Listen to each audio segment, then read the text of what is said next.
Pero alam niyo, sa tao nangyayari rin yan. Kumisan ay kinakalungkot ko po sa mga Philippine products. 20-30 taon na ang lumipas, itong kaong na ito para ko mabuksan, kailangan ko pang initan sa kalan yung takip niya, makipagtunggali ako sa takip, gumamit ng lyabe, gumamit ng kung ano, para ko makuha yung laman na kaong na lasang preservative.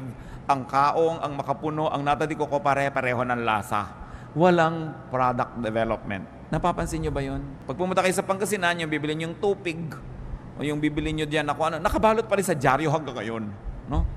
So, hindi na ba mai-improve ang packaging yan para maging world leading o world class man lang? Bakit walang development na ating mga produkto?